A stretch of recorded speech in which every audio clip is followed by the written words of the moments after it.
കനത്ത മഴയിൽ മലപ്പുറം ചങ്ങരംകുളം മൂക്കുതലയിൽ വീട്ടുമുറ്റത്തെ കിണർ ഇടിഞ്ഞു താഴ്ന്നു. മൂക്കുതല തെക്കുമുറിയിൽ താമസിക്കുന്ന അരിയല്ലി കൃഷ്ണന്റെ വീട്ടിലെ കിണറാണ് തകർന്നത്. സമീർ ബിൻ കരീം വിവരങ്ങൾ നൽകാനുണ്ട് മലപ്പുറത്ത് നിന്ന്. സമീർ പറയൂ.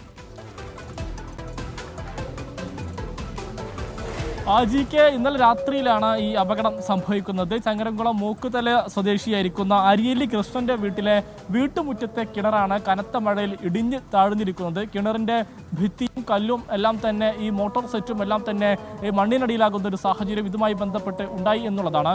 ഈ വീടിനോട് ചേർന്നുള്ള കിണറായതുകൊണ്ട് തന്നെ വീടിന്റെ സംരക്ഷണ ഭിത്തിക്കുമെല്ലാം തന്നെ ഇതൊരു അപകട ഭീഷണിയായി മാറിയിരിക്കുകയാണ്. മഴ വരും ദിവസങ്ങളിൽ കൂടുകയാണെങ്കിൽ ഈ വീടിനടക്കം കേടുപാടുകൾ സംഭവിക്കുന്ന രീതിയിലേക്ക് കാര്യങ്ങൾ പോകുമെന്നുള്ളതാണ് വീട്ടുകാർ അറിയിക്കുന്നത്. ഇതുമായി ബന്ധപ്പെട്ട് പഞ്ചായത്ത് അധികൃതരൊക്കെ തന്നെ എത്തി പരിശോധന നിലവിൽ നടത്തിയിട്ടുണ്ട്.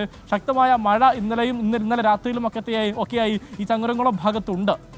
ജിക്കെ സമീർ ബിൻ കരീമാണ് വിവരങ്ങൾ നൽകിയത് മലപ്പുറത്ത് നിന്നായി.